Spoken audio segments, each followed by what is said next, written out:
All right, hello everybody. Welcome to the GnM Podcast.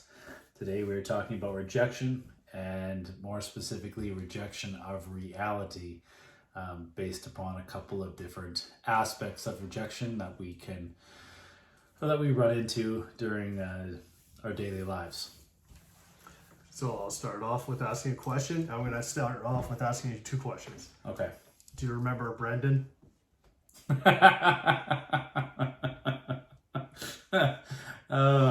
Yes, I do. Okay. That's really good. That's good stuff. All right. So first question is, How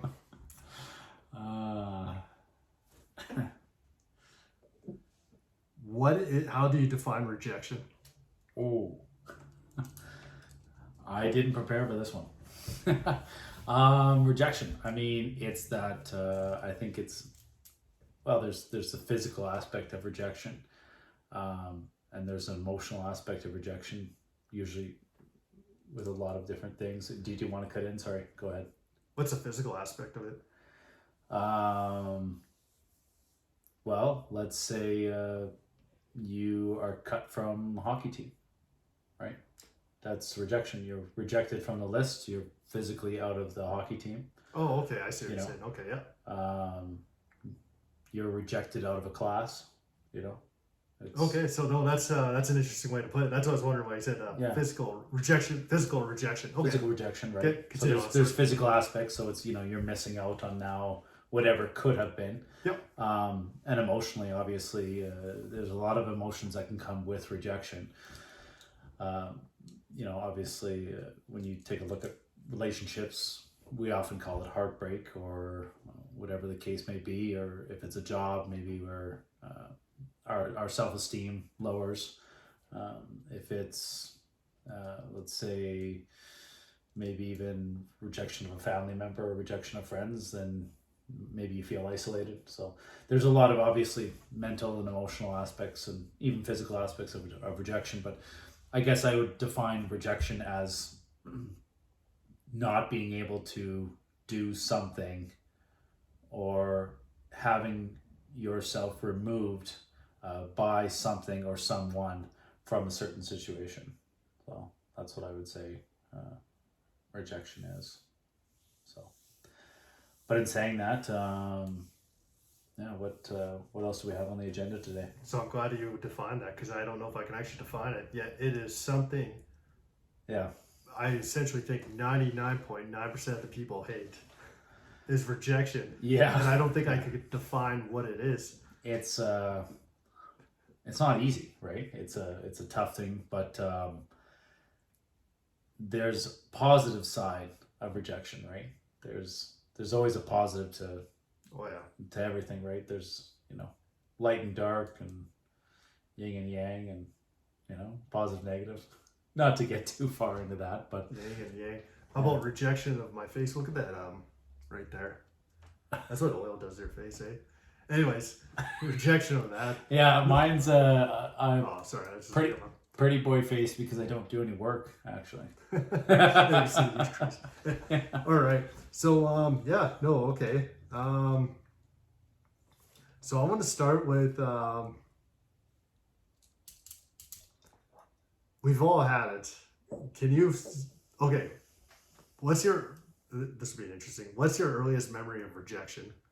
Oh. I have to think of one myself too. Yeah, I have to think of one. Earliest memory of rejection. Okay, well, I'll say one, but I don't think that it's. I'm sure there were earlier ones. But I can't think of anything. I'm sorry. Okay, so totally I can't think of anything spot on either. How about when I was in grade school? I'm sure in one of the classes we'd always no, you know what? You would put in our desks. Yep. In like cubes or whatever, or you'd have 4 desks together, right, or whatever. Right, yeah.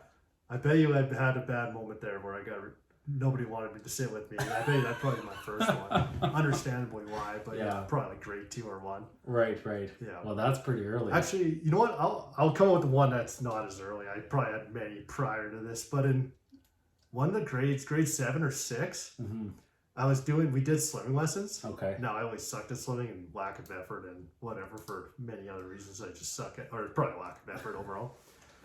I had to, we also were part of school. We were doing swimming lessons. Now, like, when you go to grade 7, you can start doing it like per gym class, something weird like that. That was for a brief couple weeks. That was part of the program. Yeah. I thought I was good enough to be a grade. There's different levels. Let's say level 3 or 5 or whatever. Yeah. And the instructor saw I was struggling, and they had to talk to me at the side, and they put me in the lower level. And I'm like, well, there we go. I wasn't a good swimmer. Yeah, so maybe I'm doing all right then. That's my that's not bad. Rejection from childhood. That's a tough one. I wasn't expecting that question, but that is a good one. Good one to think about. And the reason I ask that is because why we think about rejection. And I think there's why rejection happens is why we think about it. But then you actually think about it overall. This is more positive. We could have gone into later was for sure. You start on forgetting that stuff. But I think as time goes on, and you mature, you realize the positives of these lessons, right? That you learn from things like rejection, right? Yeah. When you're young and you get rejected, your world is small, right? Your world viewpoint is small when you're small, right? And let's say you get rejected. Maybe you ask a girl on a school dance or something like that, and you get rejected, right? Your whole world seems to come crashing down. Well, as 30-year-olds, we look back at moments like that and say, well, that didn't matter at all, right? Like, doesn't matter in the grand scheme of things at all. But when you're in the moment and you're in the moment of rejection, it hurts, right? Oh yeah, that sucks. Like it's not something that okay, here's one. Okay, this isn't very early, but this is probably grade 7, I would say. I wanted to go out with a girl in grade 7, and my parents told me no. I asked my parents for permission, and okay. I mean, as maybe some of our audience know, I was raised pretty religious, so it's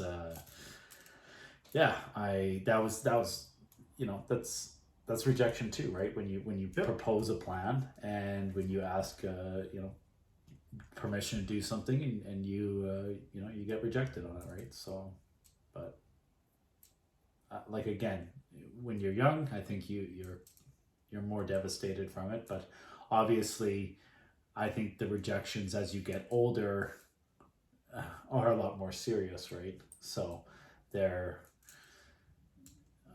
or they can be more serious, I guess I should say that, right?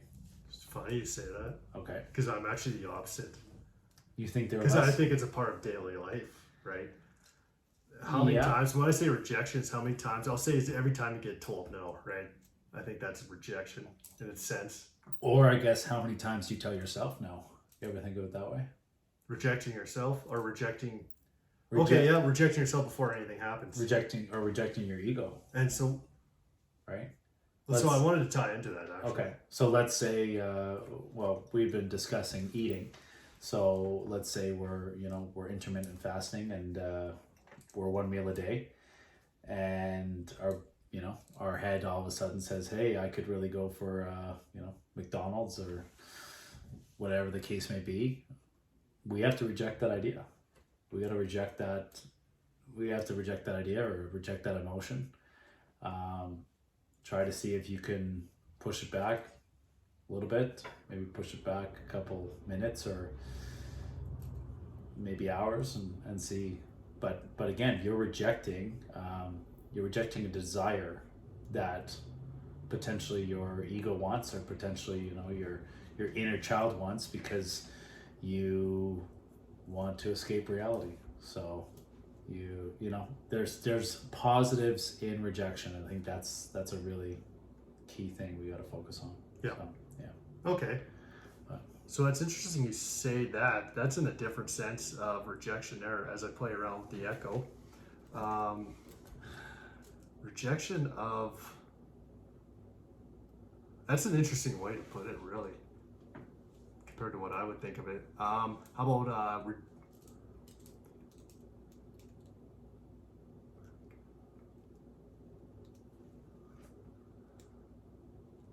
Do you want to talk about rejection? Oh, go ahead.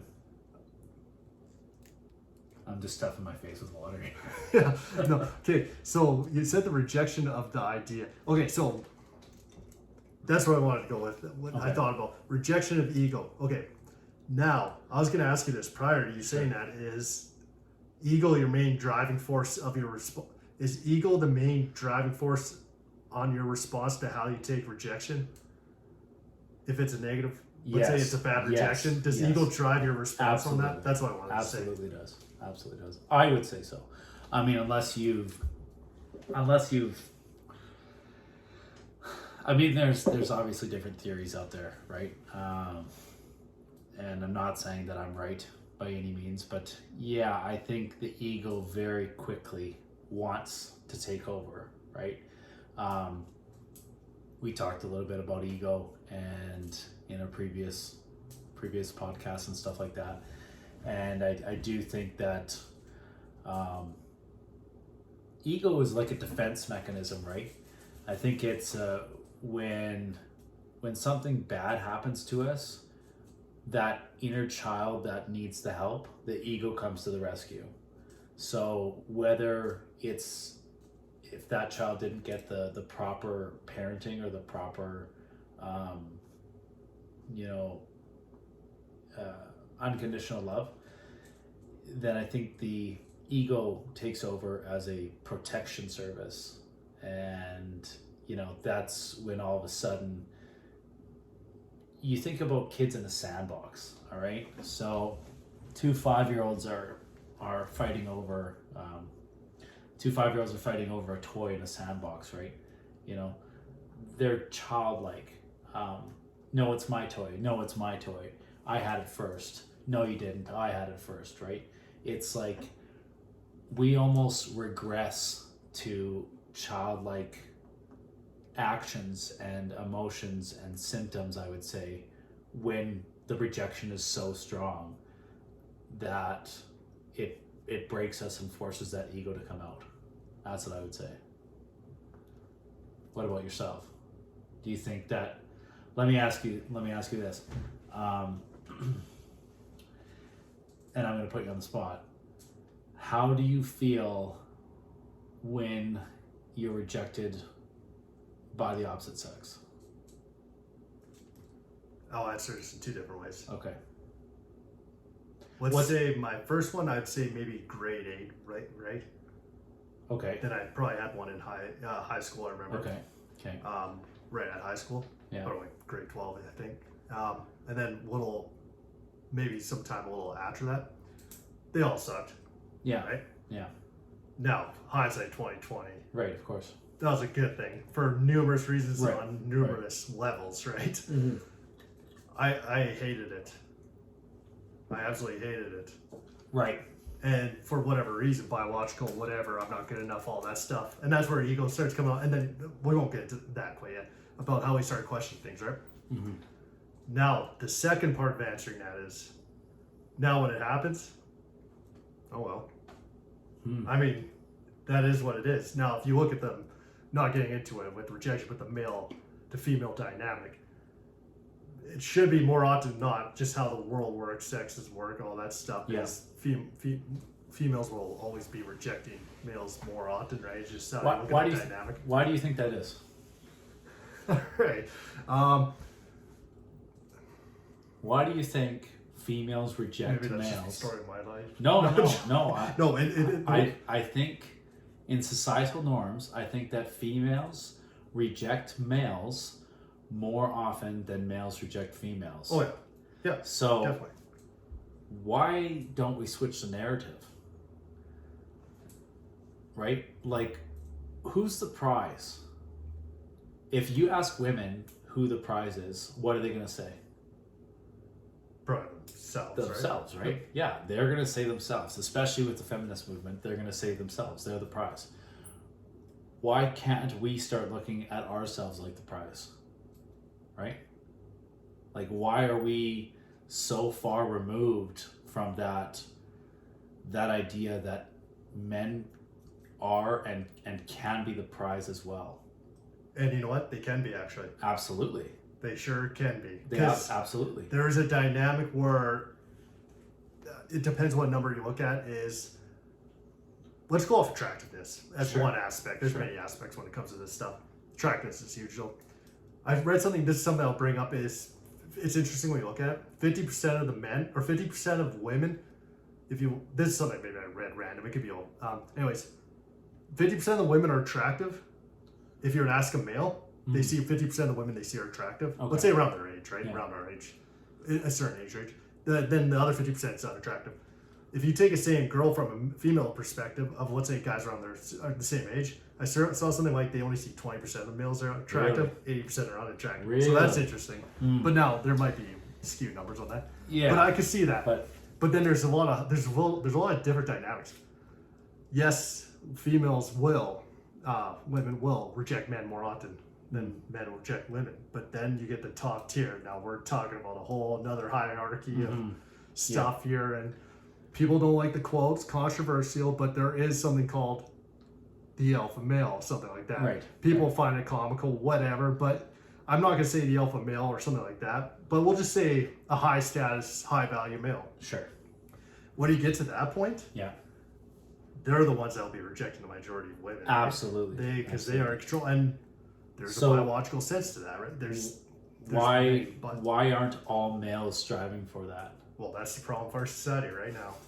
Bingo. That is a huge problem for our society right now. Like, we as males are not striving for that, and we are being... And there's multiple factors involved with that, and that's what we actually started as getting off from rejection, but I like this. I don't want to talk about this. That's what we kind of talked about prior to this, is our goal in life is, and like for me and you personally, I'm not going to say like what my goal is for me is to better myself and everything. Mm-hmm. I'm nowhere near that, but I'm a hell of a lot closer to it than I was 5 years ago. Right. My magic number 5 years ago. Right. Probably 6 years ago now. I have a certain date, or there's reasons why things happen for me personally, the way they unfold and keep unfolding. But anyways, that's what we started about this, without getting off topic. Yeah. Is why males go that way, or why we're going that way, try to strive for it. And I think that's only appropriate. Because we talked about have we talked about unconditional love? We talked about unconditional love. So there's, for the most part, there's children should have unconditional love. Yes. Or you can love them unconditionally, right? That's what we said. Let's just say on a healthy whatever. Yes, if you're healthy, and I think obviously it starts with love of self, right? I am now coming to terms. I'm now coming to a term where I don't think that you can love yourself. I don't think that you can love somebody else without loving yourself. Surprisingly enough, my last relationship, that's what it was actually said to me. But it's, it is true. It's true, is that you can't, it's very difficult to love somebody who doesn't love themselves. And even Sam Backman says that, is that it's dangerous. It's dangerous to love somebody who doesn't love themselves, because they know something that you don't, That's what he says, is that they know something that you don't, and that's a dangerous thing. Or else they feel something that you can't see. They're attached to something in the past, or they're attached to, a version of themselves that doesn't have that self-worth, doesn't have that self-love. And when it keeps on rearing its ugly head, it's definitely strenuous on the relationship. I look back at certain things that I've done and certain behavior types and that I've continually done for months, and when I look back on it, it wasn't what a quote unquote alpha male would do. It wasn't what a quote strong male would do. It was what a beta male would do. Let's just set something here. Sure. Just because people hate the alpha male, whatever Sure. stuff. We don't have to.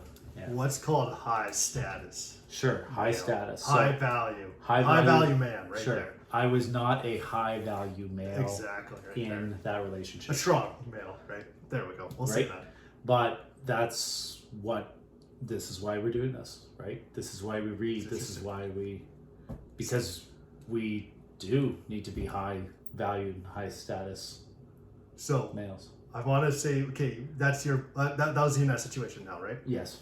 Let's reverse the situation. Yeah. That person you were in a relationship with previously, Mm-hmm. what would you think of them if they thought that what you thought there? Let's say they didn't. You're saying, or when you're saying they didn't love themselves. If you're with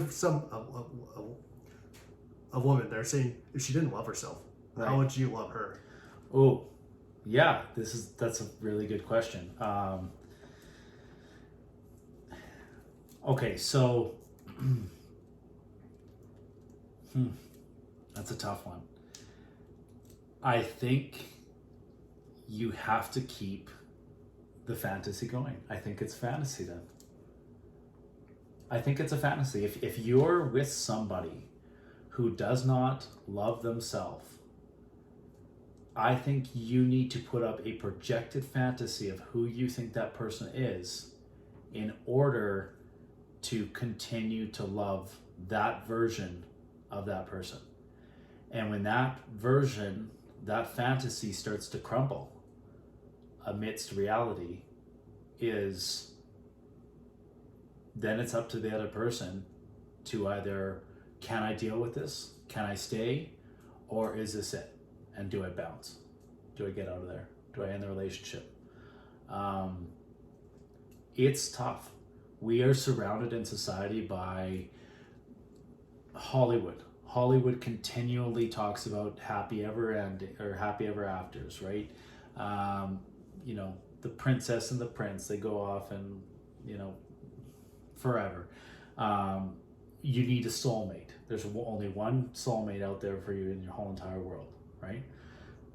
A lot of this stuff, and it's just constant bombardment of that stuff.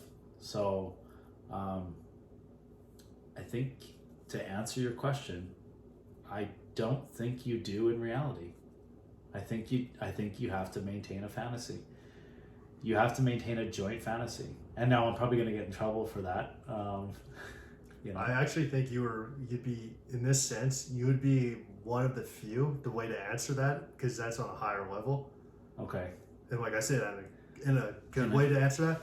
Yeah. Because I think most guys, I was going to go back to that conditional love. Right. I think the majority of guys would still, and that's probably that whole conditional versus unconditional love. Yeah. I think men are easier they give that love unconditionally to women more.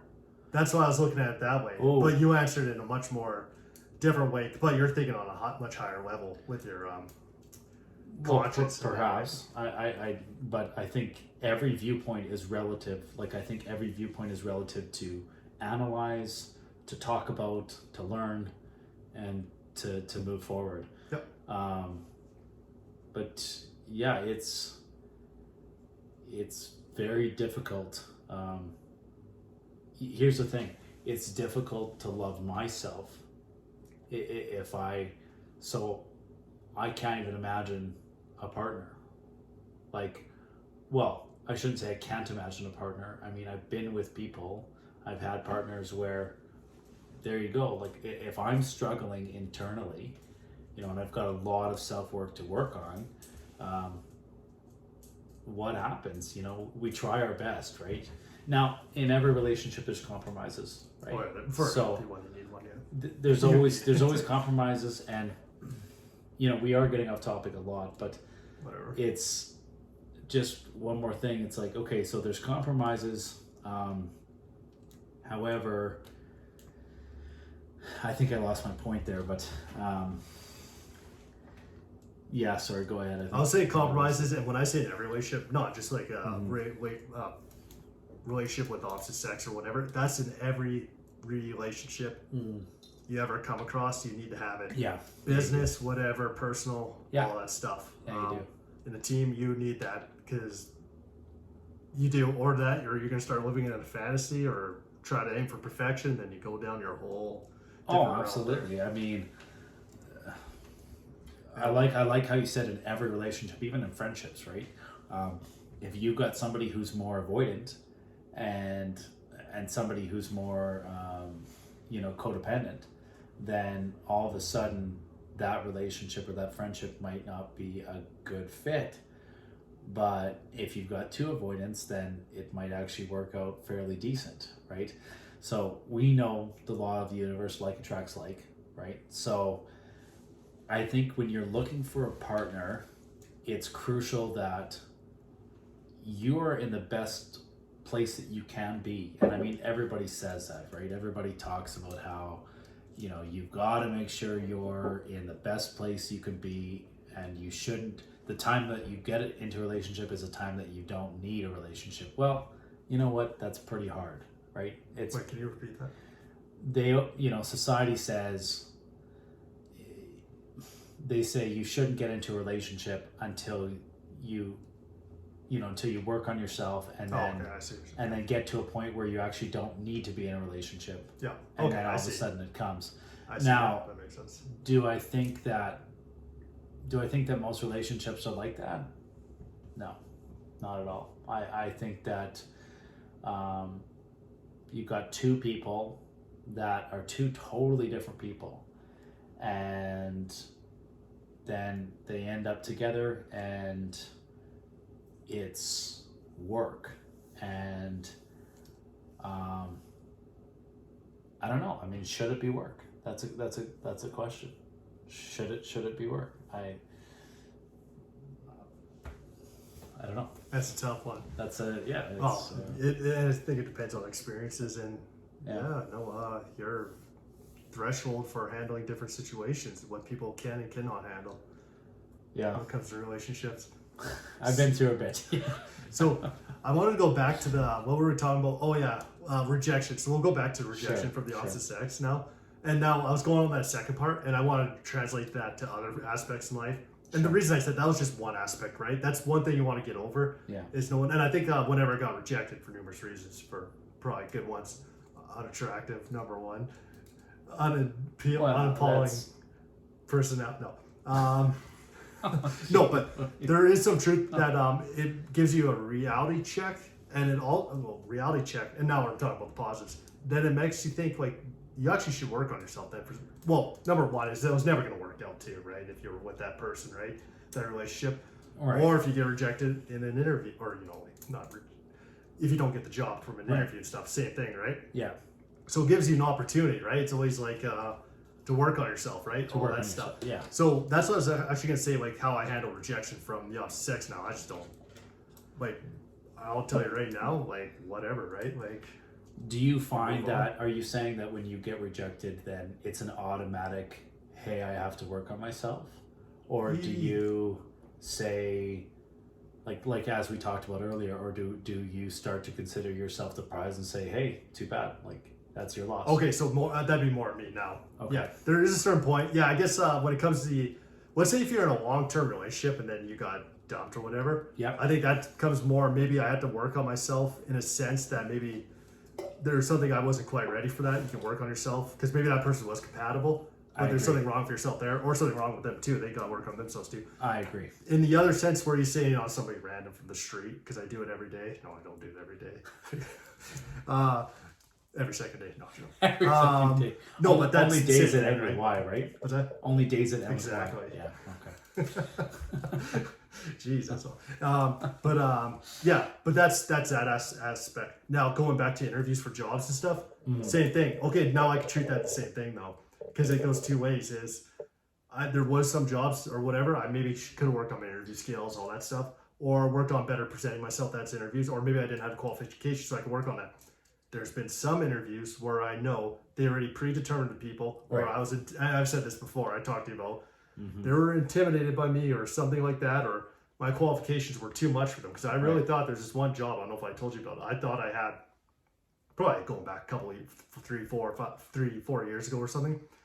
I thought I had. Right. Like when I walked into that interview room and I had more experience in that field than anyone else there, you know, these guys were like all 10, 15, 20 years older than me. Right. And I had high certification too at the time too, just as much as them, if not more higher. And then I didn't get the job. That might have been some other stuff there too, right? Like I seriously thought I had that job, but we know there's a lot of, we're not oblivious to the fact there's a lot of politics, right? There is. In every single career or every single line of work. Maybe I'm just, maybe I just was like a terrible guy to have, or, you know, maybe I was just, I don't know if appalling's the right word too, that could have been it too. I honestly thought I had it though. That's why. But that was an example of like, okay, you know what? You just gotta move on from that one, right? There's other interviews I realized I had to do better. Even when going for promotions at work, I realized I had to do better, did better, got promoted, moved on, right? Because I had proved myself. And they were good that I didn't get those positions initially because there were aspects I had to work on. Oh, that's where, and you know what? That's good self-awareness. That's where I'm going to go on with rejection. I was going to say why we hate rejection, because I think rejection is, in a sense, you say it with ego. I think in a sense it's related, but in a different sense, like different way to describe it. It's biological. Rejection is we hate it because we're looking to survive, and if we got rejected, that's a threat to our survival, right? That's a biological sense I like of it that. too. Yeah, that could be like in the sandbox, all that stuff. I don't get that toy. I'll probably die within an hour, something like that. Right? Something like that. And actually, it's interesting to say because as adults, you'll see that too. When somebody gets rejected or something, they start going. Some people start going to that childlike behavior. Right. I'll say some. Right. There's some. Most people don't. I don't think. Yeah. But no, going back to that's why if we let rejection control how we respond, if we respond negatively to rejection, that's the outcome we're going to get. If we respond positively for rejection, and why you should respond positively with rejection, because you're going to get a lot more no's than you are going to get yeses. Definitely. And if you're scared of getting a no, you're not going to improve on yourself. You're not going to move forward. Absolutely. And the pain's going to be more unbearable. Yeah. I'd rather take the pain of no and move on, and because you're not one no away, you're one yes away. Ooh, right? That's pretty good. No, that's it. You just need to. Yeah. A basketball owner for the Dallas, and this is a bit different in finances. The owner of the Mavericks, Mark Cuban, or I think that's his name. Okay. He said he just had to he made the money that one time, whatever it was, billions of dollars, whatever venture it is. You just needed to hit it once. Right. You're positive. You probably failed many other times, many different other ventures and that. Of course. Elon Musk has failed in many different things, but he just needed to hit it once or twice. Yeah. I think PayPal was one of them, or then he moved on from there. And then you go from there, right? You just need to hit once, you're successful. You're not one no away, you're one yes away. And that's the same thing with job, right? All those rejections I had, I've actually had a couple yeses. But then the one yes I took, well, there we go, right? Right. And the truth is, job I took is a hell of a lot better than even that job I thought I had years ago. A hell of a lot better for me anyways. That's good. So yeah. So you got to take rejection. You got to look at it positively. You have to look at it positively. As much as it sucks in the moment. You work on it, and there's the other sense of it. You can use as heartbreak, whatever. Yeah. You can use it as fuel for motivation too. Yeah. There's that other way of going about it, right? Yeah, absolutely. And I mean, in the moment, and it can come back at you too, right? Now, I don't want to get too far off a topic, but we discussed a little bit previously about this. But what about rejection of your former self? So I don't know if we jotted this one down, but with the sense of rejection of your former self, if we're always striving to be better, when we consider if something we're improving on, let's just use an example. You decide to go for a walk every day, all right? Maybe you decide that in the morning time, it's the only time that we're going to be able to get up, go for a walk. It's the only time we're going to have time and to do it. And one day, we get up, we're a bit groggy, we hit that snooze button instead of getting up and going for a walk. What do you think our minds are doing there? Like, are we being lazy, or like, can we look at it a different way? Can we look at rejecting our previous self, a self that wasn't healthy, a self that wouldn't normally get out of bed, right? Like, can we start looking at if we're in situations where we don't really want to do the best thing for ourselves or the best thing for our bodies, can we start looking at saying we're going to reject the former self. We're going to reject the person that wouldn't have gone for walks because we don't want to go back. We don't want to regress back into that person. Have you ever thought about that or ever considered thinking that way? Like, Yes. okay, Have I implemented it? Maybe 10% of it. right. That's tough. It is right? tough. So I'll give you an example with my major, well, it was a pretty good health scare. Going from there, I always think about it once in a while, and I should think about it more, is when I had that condition, that was not a fun time. Right. I could barely, I could barely move, right? Right. Yeah. It took a lot of energy. Yeah. And I got to use that, and I do sometimes use it as fuel now. Right. Working out, I got to work on my cardio. Right. Weightlifting, I'm doing better. Good. When I do weightlift, I should use it for cardio. That's what I'm saying there. All right. When I do use it for weightlifting, Yeah. and I actually truly think that does make me push harder there. Now, I should use that as fuel for motivation for other things. Well, because would you say when you're doing these weightlifting with these weightlifts or cardio, is the struggle more mentally than it is physically? Oh yeah, Yeah. it is all in your head. It's all, yeah. It's all mental. You know what? I can tell you right now, it's probably 90% mental. 90%. There is some physical. It's mostly mental. Yeah. A human being does not realize. An average human being does not realize what they potentially could do. So is it would you say, is it the get up and go, or is it I got to keep going once I'm in it? What do you think is the harder struggle, to take the first step or to continue making the steps? That's a good one. I don't know. Because they're both hard in their own sense. They are both hard in their own sense. But for me personally, I think for other people, it's probably the one you said to keep going. Yeah. For me personally, it's taking the first step. It's the first step. Once I get that first step, once I build that habit, once I build that discipline, Yeah. I'm gone. That's good. That's a good attitude to That's have. what I say when I get that cardio figured out. I'm gone. You're gone. Eh? Like Forrest Gump, you're just gone. So there's a guy, David Goggins, right? Okay. I'm huge motivation. Okay. I know other people do too. Okay. And it's just the way he says, how he talks about it. I can't even implement, even if I could just do like 1% of how he does things, Really? that'd be insane, right? Okay. It's just, and that makes me think, and that's what I got to realize with myself, with the things I've gone through with life, right? To push me, help motivate me. Yeah. I try to think like that, kind of like what he says, like Okay. see the demon. Anyways, without getting off topic, that's what I use to push myself. Okay. And that's what I say but then I'm not always pushing myself in other things, right? Because there's always that first step I'm scared to take. Like I just said to you there, Right. it's not me to keep going. My problem is taking that initial step. It's the initial step. Once I take that initial step, I'm good. Do you think you refrain from taking the initial step because you're afraid of being rejected? Yes. So now it's funny now, right? And I said Full I take circle. rejection. Yeah. I don't always take rejection the best, obviously, right? Like I said, in It's some okay. senses I do. Yeah. It's funny. Maybe it's because I took in those first steps to get rejected in jobs, from job interviews. After the job interview, get rejected from the opposite sex. Yeah. Maybe getting rejected at work for proposing something, right? Right. But it's because I've gone through it. I got the experience. I know how to handle it. So Maybe I don't know how to handle something new, right? I'm just thinking, for any younger people watching this, what's something to overcome that fear of rejection to start making changes in your life? You know, like what is something you can tell the audience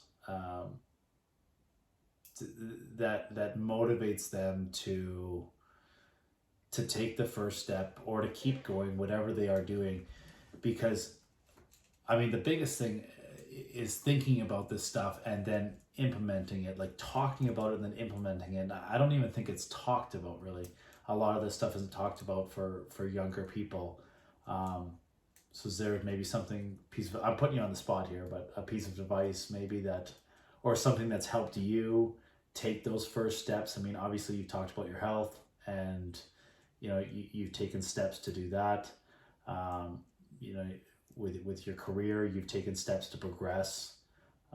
With relationships, you've taken steps to progress.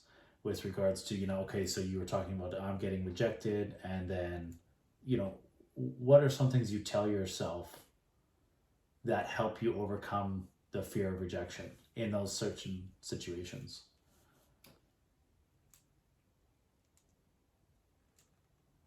I can relate this to a couple different things. Okay. I can relate to suffering. I can relate to pain.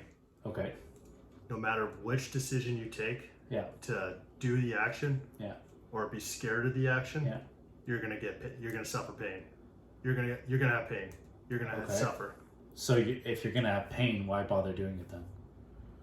That's the thing, though. It's gonna happen either way, because what happens is you're gonna have regret. Right? Okay. You're gonna have the pain of regret. Yeah. Or you're gonna have the pain of effort. And obviously, the pain of effort is gonna be a lot better than the pain of regret. Every time. Yes. Yeah. And twice on Sunday. And then some more. No, and that's it right there. Yeah. Another way to look at it is, and this is something I gotta implement, I think most people should be, is when you're and it's been said so many different ways, or so many times on so many different ways. If you're on your deathbed, well, I can say right now, we don't know how long any of us are gonna live, right? Because I had a scary incident years ago, right? Could be gone tomorrow. Yeah, Could be gone tonight. It can go like in a flash, right? Yeah. So that's one thing I gotta remind myself. Is that a good way to always be anxious about that? Well, probably not. But it's something. No, I just thought something about from John Wick, when the movies are from John Wick. That's funny because that just triggered in me a Jordan Peterson quote. But, So going forward, so imagine yourself on your deathbed. Yeah. What do you want to remember yourself? Who do you want to think of? What do you want to? When you know you're about to die, let's say you're old, whatever. If you know you're about to die, what do you want to think about yourself? That did you achieve all you wanted to in your life, or are you gonna have a lot of regret? Yes. Right. So that's one of the things to think about there. Yeah, exactly. For sure. And a lot of the times you hear something like, when you're on your deathbed, you're going to think of the relationships you had. Well, you will. True. Well, not that was But what is the most important relationship that you can have in this lifetime? With yourself. Yeah, with yourself. It is with yourself. It's just that's not talked about enough. That's just not talked about enough, right? And that's where you really, really have to focus on that. And there's things that distract us. There's things that take us away from that. And it comes so easily, right? Rejection is a big one of those, right? You can get caught up in this idea that you're just going to get rejected from. It could just be, well, like we had talked about before, like rejection of reality. It could just be that you're going to get rejected, or that your fantasy will be rejected, and that fantasy could be a number of different things, and it's just, it doesn't get talked about enough to stop living like that and to just start seeing reality. Even if you face rejection, even if you face fear, even if you face hard times, you're gonna face that anyways, right? Like you said, you've got two types of rejection, right? Or you had two types. You said, how'd you word that? You said there was pain for. I was just saying, like, you could say it's suffering or pain. Yeah, suffering or pain. And yeah. You can use them interchangeably. Right. Yeah. I wish that. Or I could speak it in another way. Sure, go ahead. So it's hard to work out, right? Yeah. Well, I'm stealing this from somewhere else, and Yeah. you can tell what stuff I listen to and I think about. But it's great motivational speakers. Mm-hmm. It's hard to work out. Yeah. It's hard to stay disciplined. Yes. It's hard to make money. Yeah. But then it's hard to be lazy. Yeah. It's hard to. It's hard not to feel disciplined. It's hard to. I see what you're saying. There's the two sides of the coin. Yeah, there is. It's all hard, essentially. So you choose your hard, right? Yeah, you choose your hard, right? That's a good way of looking at it. I should have better examples. Maybe it is sounding harder to be disciplined and work out. Maybe I should go the other way. No, but it's true. It's hard to not be motivated, right? That's what I mean. It's hard not to be motivated. It's hard to. It's all that stuff, right? Yeah. So you choose your hard. That's just another way to look at it, right? Yeah. So I'm saying you got choices to make anyways. Yeah. Choose the one that you want to make. Right. The one that benefits you the most. Yeah, that's a good way Essentially, of looking at it. that's what it all boils down to. Yeah. Right there. The one that benefits you personally the most. Yep. Not the one that benefits your... I hate to say it like this, but not the one that benefits your partner. And the thing is that you have to come first. Otherwise, you know, I'll say I'm probably going to get in trouble for that. Like, not in trouble, but do you know what I mean? Like, I'm really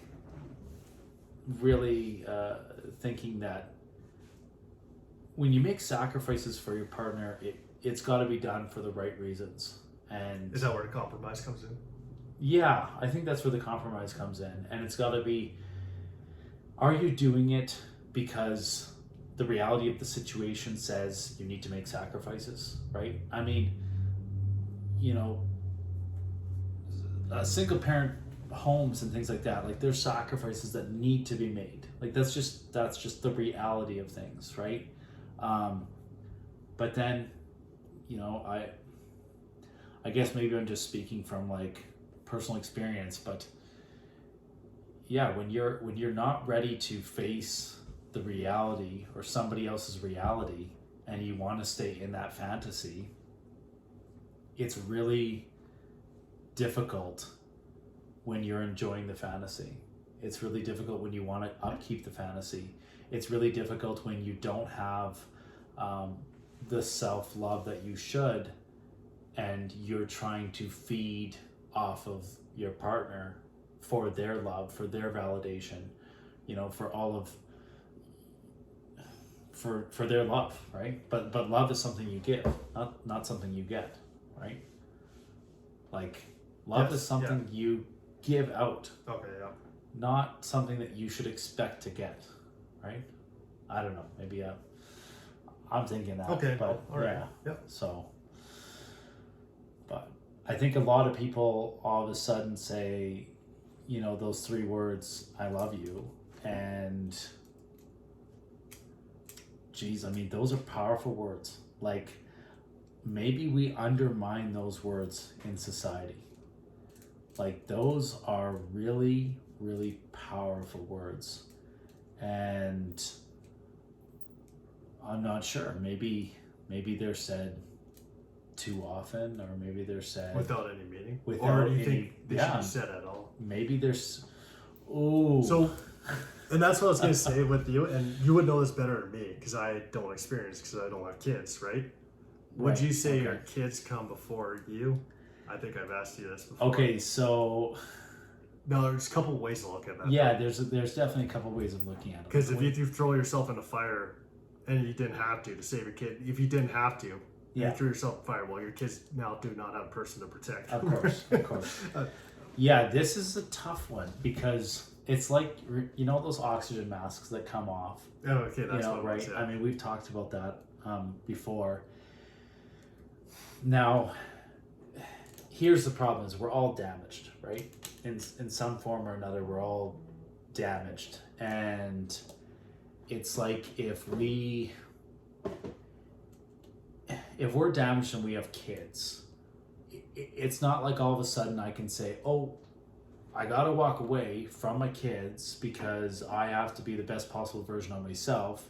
And you know, you don't get to do that. You just don't. Like, you don't get to do that when you have kids.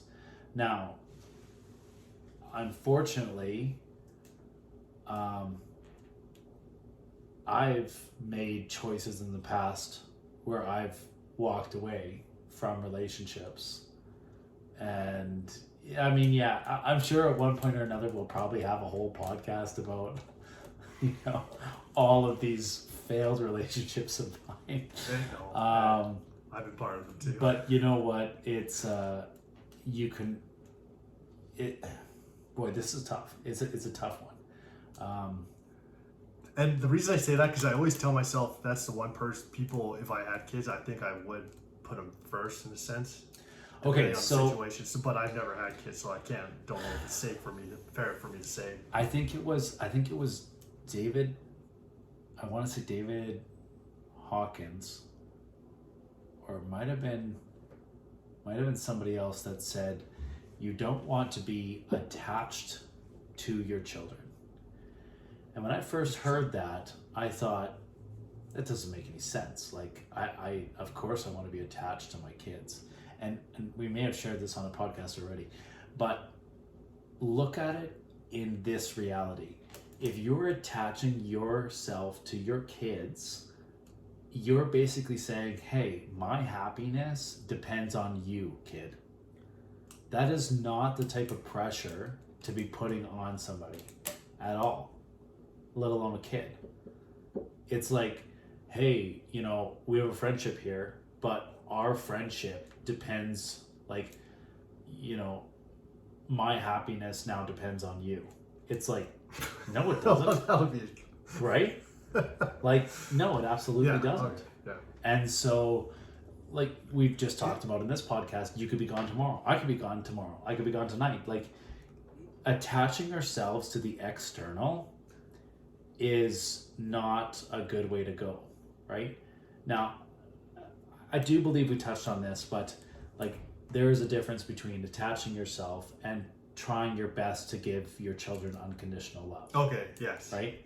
Now, maybe another question that we should be asking is, can you give unconditional love if you don't fully love yourself? Can you give unconditional love to a partner or to a child if you don't fully love yourself? And I have my opinions on it, but maybe I'll get your opinion on it. The machinist part of me, the rational part of me says, yes, you could if you've given yourself that before. But let's say you're in a state you don't have that love for yourself. Can you still give that to other people? Okay, so you're saying... Probably could, but if you never experienced to begin with, then can you give that love to somebody else if you've never experienced it? Because you've never done it before yourself, so how can you give that love? Maybe I'm thinking this in my mind too. No, this is good. Machine-like, but it's the whole point of this, remember, is to talk this out and to bounce ideas and hopefully get, you know, other people's opinions on this stuff. But yeah, we kind of went off topic there, but that's always good. I should answer that better though. I don't think you can, like you said, in the realist sense. You can't. And here's another one. And I've been asking people this as of lately. Is there love in addiction? Is there self-love in addiction? Yes. No. Okay. No. I don't know. See, no, that's a tough one. Right? Okay. So here's one for you. Because if you're destroying yourself, do you actually love yourself? Right. Yeah. So if I want a bag of chips or a chocolate bar at 1 o'clock in the morning. Is that what's up there? Yeah, actually up there.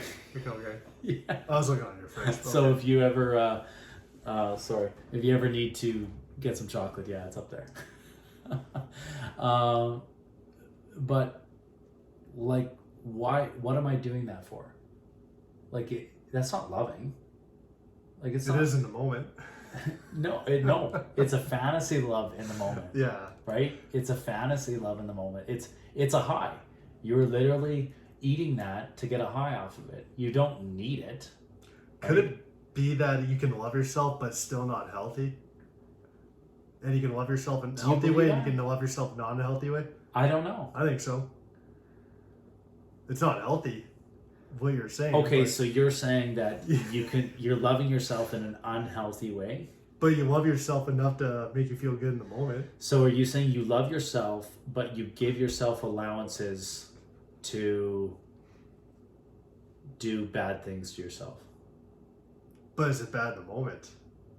We know long term it's not good. Yes, it's bad in the moment. Probably, the emotion is good in the moment. Yeah, it's that's what I'm talking about. Because you're showing love for yourself, going for that emotion, right? Like, I know it's not good. I'm just saying, yeah. In the broad sense, no, it's not. Right.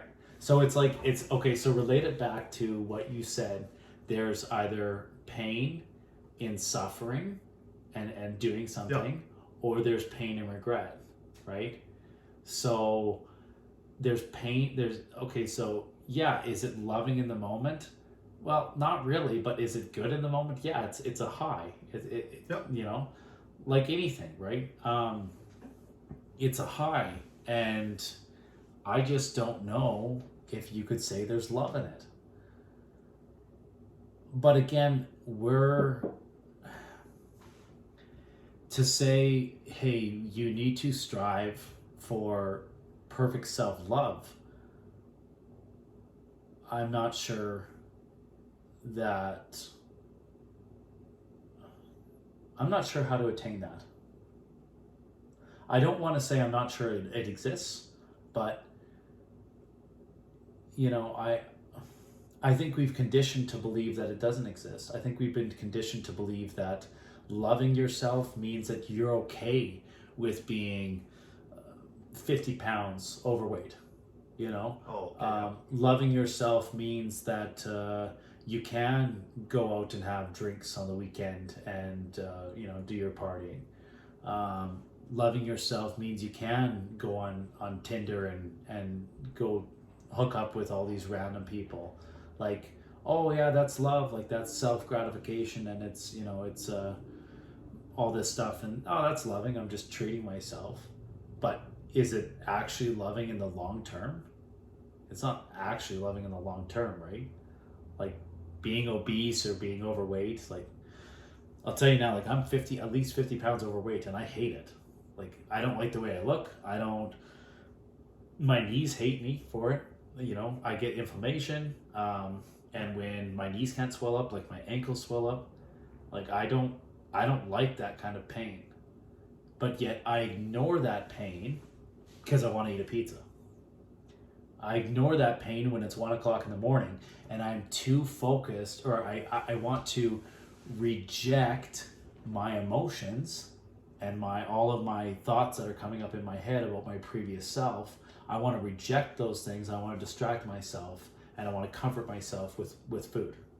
That's not loving. Start looking at addictions in a balanced, not even a balanced way. Start looking at the lows. Yeah. Right? Like, drug use. Like, there's lows to that. Eating, there's lows to it. Not exercising, there's lows to it. Eating porn. Why? Yeah, watching porn, there's lows to it. Like, it's hard, right? Oh, it's extremely hard. And why do we always just fixate on the highs? It's like, oh my goodness, yeah, I got drunk over the weekend and it was just fantastic, and what a great time. But did you get anything accomplished in that weekend? Probably not. Unlikely. Right? Like, unlikely. And I'm not saying that I haven't done it. I mean, I'm not perfect by any means, and I've done regrettable things. I've done things where in the moment it's like, yeah, this is great, but it takes us away from that purpose to be the best possible person we can be. It does. Right? So do we always say love is a positive thing then? Or do we, if we make love a positive thing, then if love's always a positive thing, then that self-loving yourself isn't, then it would truly not a positive thing. It would be addiction free, right? Yeah. So would self-love be addiction free? Yes. Yeah. It would be. I think it has to be.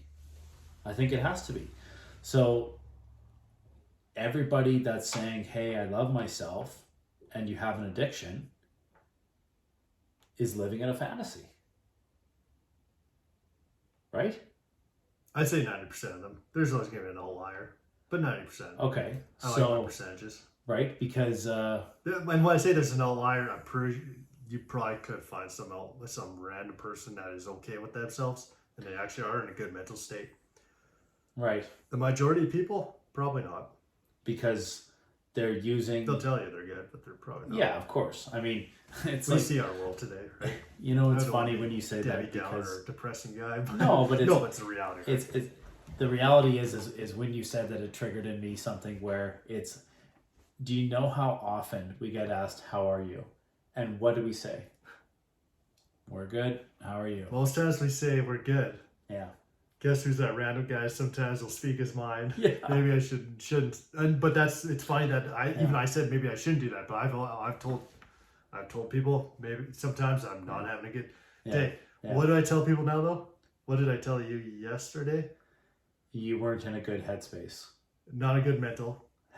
We'll say headspace. Yeah, but did I say something else after? I can't remember. I'd have to look. I'm having a character building day. Oh, that is good. So I just want to go off topic. Yeah, that's good. But no, for sure. And that's what I'll say instead if I'm having a bad day, I just say I'm having a character building day. But you're right. Going back to your main point, you're right. People are gonna say they're good. They're always gonna say they're good. And actually I could tie into rejection is if I say I'm not, you'd say, hey Dan, how are you? Hey Max, how are you? Yeah, no, whichever name is. How are you?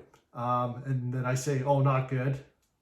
Well, you might ask, well, you might get concerned or not. Yeah. But for me, the reason I probably won't say I'm not good and I'll say I'm good, because if I say I'm not good, that's probably a fear of rejection right there. Or I fear rejection. Oh, so moment. fear of potentially me rejecting me from there on out. Oh, wow. Okay. Right. But I'm sure that as you mature, you realize that authentic friends are going to be there for you, right? Do you find that? Or because that's how I found it. I think most people. Yeah. A good number of people. Yeah, I found that, like, again, when you're young, you take it so hard. And then as the years go by and you develop these authentic friendships, right? Things change a bit, right? And I feel like when I was in my young 20s, I had friends that I didn't realize, but they were all, or I would say 90% of them, I shouldn't say all of them. You said young 20s? Oh, early 20s. Sorry, I just heard that before. But anyway, anyways, what I'm trying to say is they were conditional friendships, right? They weren't unconditional friendships. So, in the back of my head, I didn't really fear the rejection of losing them, right? But then when I did, it was a hard hit. Like it was a you know, we've talked a little bit about that, like when I was no longer part of my religion, right? That for sure. But anyways, I guess we should probably. Is there anything else we want to press on here while we're? Well, no. We started off with the positives in the start and at the middle and at the end. I know we went off topic, but whatever. That's what we wanted to talk about. I like talking about those other things, right? Absolutely, yeah. Because at the end of the day, what I personally think what we should finish off, and I'll say it again, and we should say it again, is rejection actually is a positive thing, depending how you look at it. And I'm gonna say right now, in life, you're going to get rejected a hell of a lot more times than not, right? Absolutely. If you want to grow, if you want to progress, trust me, you're going to get rejected in every aspect of life. Yeah. Oh, yeah, you're going to get knocked down. I mean, life isn't pretty. And you know what? If life is pretty, you're living in fantasy. That is pretty boring too. Yeah. I think that the reality kicks us in the head and just got to keep going. Yeah. So, all right. Perfect. Okay, well, that was it for GnM Podcast. And what were you about to press? I don't know. Perfect. I'll send this off then.